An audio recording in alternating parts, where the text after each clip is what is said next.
What's going on, my fellow Kino lords? So today I'm going to be reviewing A Dark Song, which is a horror, dark drama, mystery thriller film that came out in 2016 that's directed and written by Liam Gavin.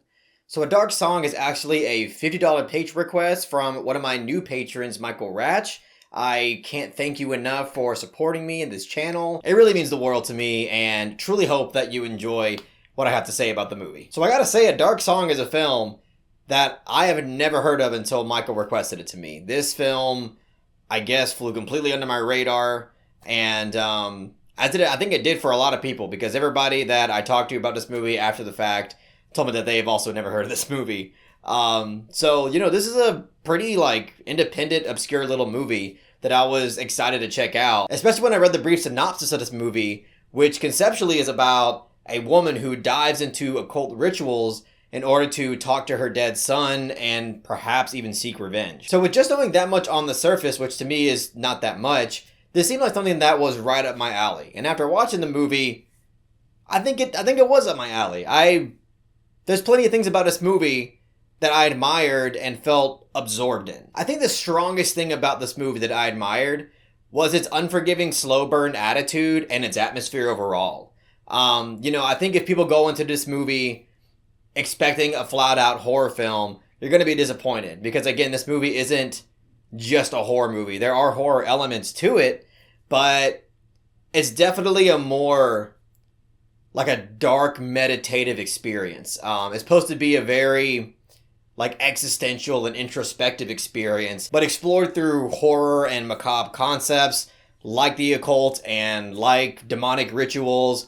And honestly, again, I think this movie gives you the impression that it's gonna be like this demonic possession, this diving into the realm of hell kind of thing. And in a way, it is a bit, but I feel like this movie actually kind of ends up being, or at least it was attempting to achieve, a more almost like lighthearted, spiritualistic experience. Perhaps lighthearted is not the correct word to use, but all I'm trying to say is that through all of its darkness, there's definitely a bright, shining light at the end of the tunnel. And it follows our two main characters, Sophia and Solomon. Sophia being more of the main character and the mother character who is desperately trying to seek contact with her dead son, and Solomon being this very morally questionable occult expert and ritual expert. And Solomon's character is a piece of work. I mean, that's putting it lightly. To be honest with you, he is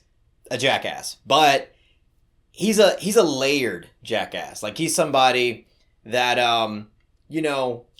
even though he's an asshole in a lot of different ways, there's things about him that you feel like are redeemable, and you feel like beneath his harsh and asshole exterior,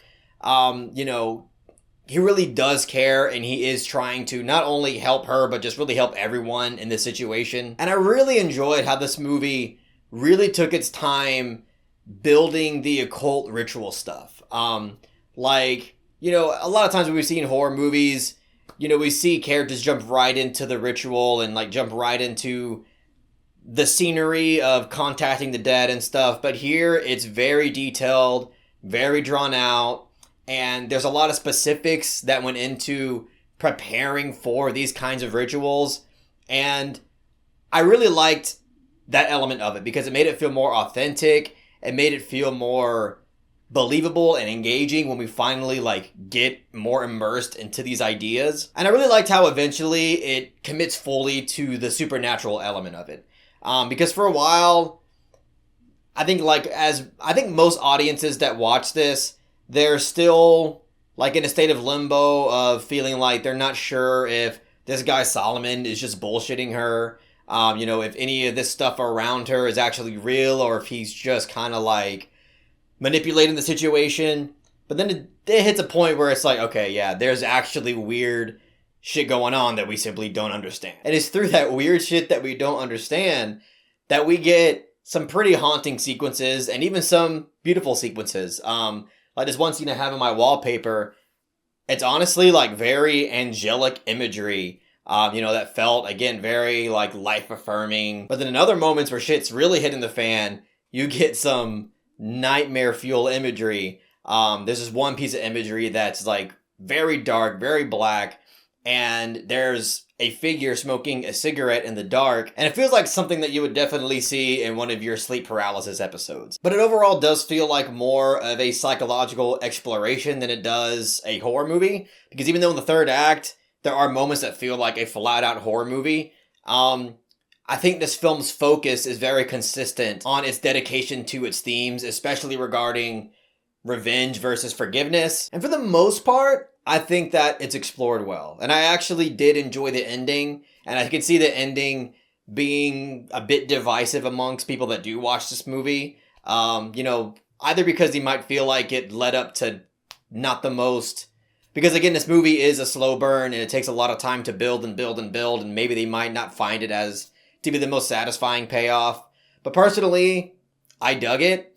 But I will say, in terms of a criticism, it's kind of a big criticism, is that I feel like thematically, it made itself very obvious and predictable.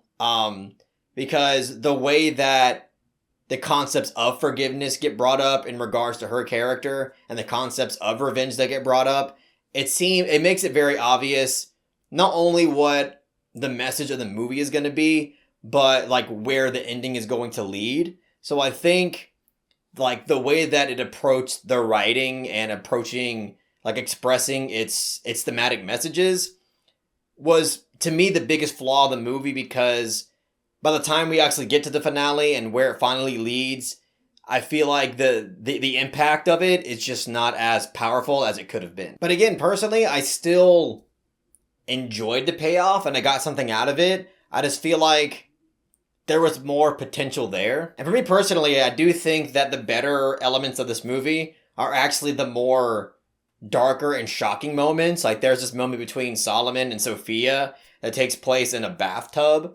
It's like near the halfway point of the movie or a little bit further.